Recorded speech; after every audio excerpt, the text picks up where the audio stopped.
ஐந்து கரத்தனை யானை முகத்தினை எந்தின் இளம்பிறை போலும் எயிற்றனை நந்தி மகந்தனை ஞானக் கொழுந்தினை புந்தியில் வைத்து அடி போற்றுகின்றேனே. பாலும் தெளிதேனும் பாகும் பருப்பும் இவை நான்கும் கலந்துனக்கு நான் தருவேன். கோலஞ்செய்துங்கக் கரிமுகத்து தூமணியே நீ நான் கேட்கும் வரமெல்லாம் தந்தருள வேணும்.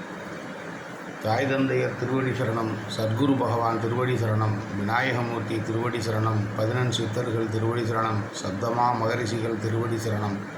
சக்தி பரம்பொருள் திருவடி சரணம். உலகமகா சித்தர்கள் திருவடி சரணம். உலகமகா ஞானியர்கள் திருவடி சரணம். 33 தேவர்கள் திருவடி சரணம். இயேசு பகவான் திருவடி சரணம். முகமது நபிகள் திருவடி சரணம். புத்த பகவான் திருவடி சரணம். ராகவேந்திர சுவாமிகள் திருவடி சரணம். ஜெய் சாய்ராம் திருவடி சரணம். கணக்கம்பட்டியார் திருவடி சரணம். ஈஸ்வரப்பட்டரையா திருவடி சரணம். பிரகாஷ் சுவாமிகள் திருவடி சரணம். அமலானந்த சுவாமிகள் திருவடி சரணம். அழகர் சாமி ஐயா திருவடி சரணம். பெரியாண்டவர் சாமி திருவடி சரணம். பேச்சி ராக்காட்சியம்மன் திருவடி சரணம். லாடசன்னாசி பகவான் திருவடி சரணம். ராக்குபிள்ளை ஐயா திருவடி சரணம். செல்லத்தாயம்மாள் திருவடி சரணம். சுந்தரித்தாய் திருவடி சரணம். சுந்தரித்தாய் திருவடி சரணம். சுந்தரித்தாய் திருவடியே சரணம். எல்லா நண்பர்களுக்கும், ஆன்மீகம் சார்ந்த நண்பர்கள் அனைவருக்கும் என் உளமார்ந்த நன்றியை தெரிவித்து கொண்டு, எனக்கு தெரிந்த சில விஷயங்களை உங்களோடு பகிர்ந்து கொள்ள விரும்புகிறேன். மனிதன் விதிப்படித்தான் வாழ வேண்டும் என்று உலகம் இதுவரை வாழ்ந்து கொண்டிருக்கிறது. நாமளும் அதோடு சேர்ந்து வாழ்ந்து கொண்டிருக்கிறோம். விதியை வெல்வதற்கான விஷயங்கள்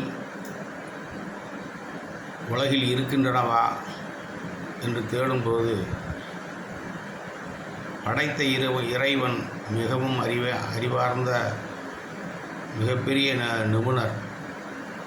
ஆகையால் ஒரு விஷயத்தை உலகத்திற்கு கொடுத்தவர் அதற்கான நிவாரணங்களையும் உலகத்திலே தான் கொடுத்திருக்கிறார். அதை நாம் இவ்வளவு காலம் கண்டுபிடித்து வாழ்ந்தோமா என்றால் இன்னும் கண்டுபிடிக்காமலேயே வாழ்ந்து கொண்டிருக்கிறோம் என்றுதான் தெரிகிறது. எந்த வகையில் என்றால், எல்லா மனிதர்களும் இறை வழிபாடும் பரிகாரங்களும் எந்த வகையிலெல்லாம் விதியை வெல்ல வேண்டும் என்று வேண்டுதலோ அல்லது எல்லா விஷயங்களையும் செய்து தான் பார்க்கிறார்கள். ஆனால் யாரும் விதியை வென்று வெற்றியாளராக எல்லாருமே நினைத்தபடி உயர்ந்த வாழ்க்கை வாழவில்லை என்று தான் சொல்ல வேண்டும். அப்படி வாழ்வதற்கான ஒரு வழி இருப்பதாக நான் உணர்கிறேன், புரிந்து கொண்டிருக்கிறேன். அதை உங்களோடு பகிர்ந்து கொள்கிறேன்.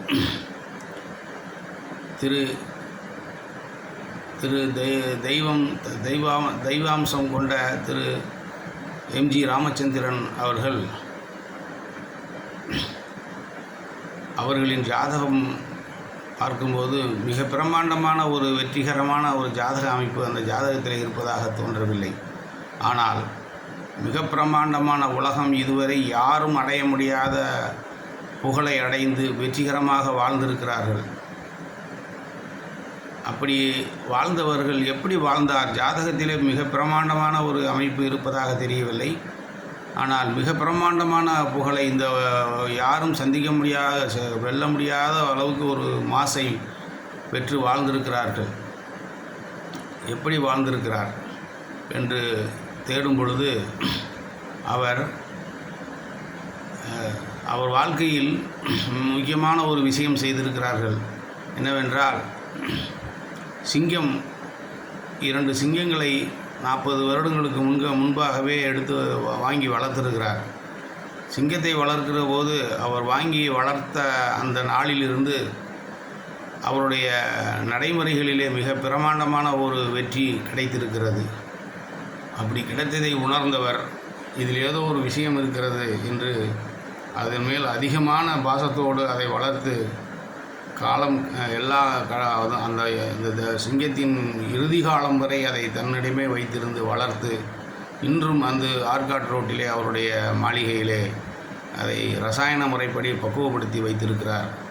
அப்படி என்றால் அந்த சிங்கத்தோடு அவர் அதிக ஈடுபாடோடு பெற்ற தாயின் மேல் ரொம்ப அன்பு கொண்ட அவர் அதையும் தாண்டி ஒரு சிங்கத்தின் மீது அவர் அளவு கொண்ட அன்பு வைத்திருந்ததனாலோ என்னவோ அதை ரசாயன முறைப்படி பதப்படுத்தி இன்னும் காத்து வரும்படியான ஒரு நிலைமையை ஏற்படுத்தி வைத்திருக்கிறார்கள்.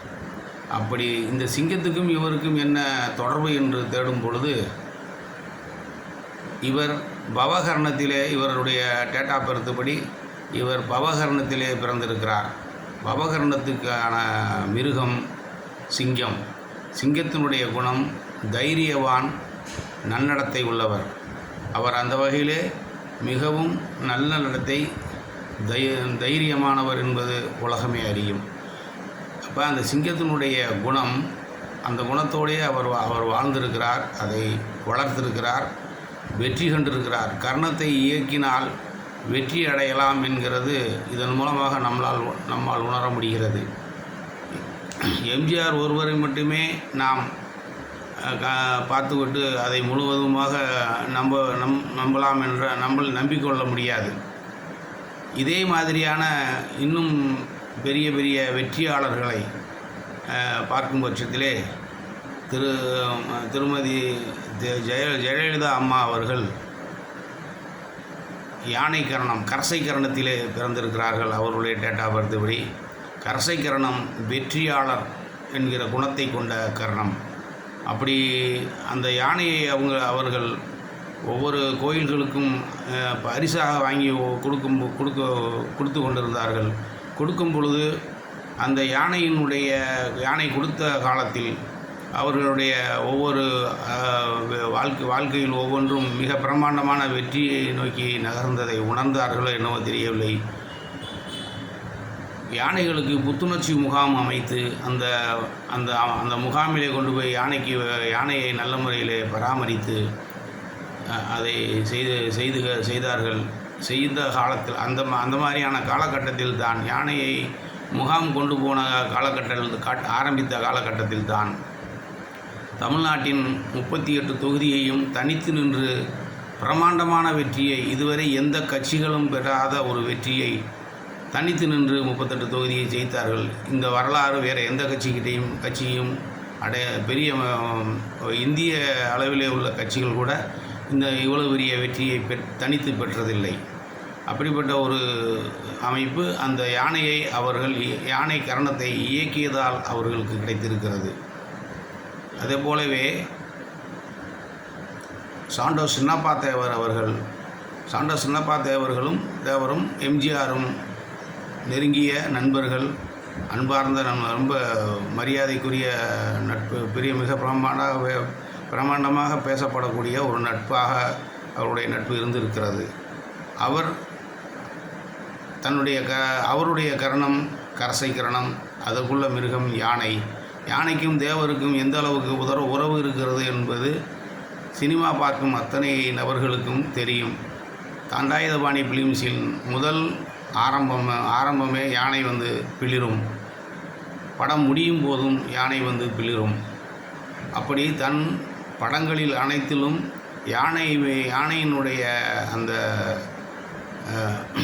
யானையை வைத்து அவருடைய கர்ணம் என்று புரிந்து வைத்தார்களோ புரியாமல் வைத்தார்களோ தெரியவில்லை.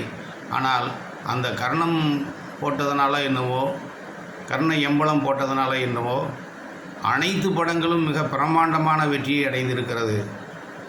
அதிலும் எம்ஜிஆரின் 16 படங்களை இயக்கி 16ம் சூப்பர் ஹிட்டாக வெற்றி அடைந்திருக்கிறது. அப்போ கர்ணத்தை இயக்குவதனால் ஒரு மனிதன் விதிப்படி வாழ்வதிலிருந்து விதியை வென்று வாழலாம் என்பது நன்றாகவே புலனாகிறது. இது மாதிரி மோடிஜி அவர்கள், பாரத பிரதமர் மோடிஜி அவர்களும் யானை கரணம்தான். அவருடைய டேட் ஆஃப் பர்த் படி யானை கரணம்தான். யானை கரணம் வெற்றியாளருடைய கரணம். ஆகையாலேயே அவர் சாதாரண நிலையிலிருந்து மிக பிரமாண்டமான உலகத் தலைவராக மிக மிக பெரிய அளவிலே உயர்ந்து வெற்றிகரமாக வாழ்ந்து கொண்டிருக்கிறார்கள். அப்போ இந்த யானை கரசத்தில் உள்ளவர்கள், அவருடைய குணம் வெற்றியாளருடைய குணம்.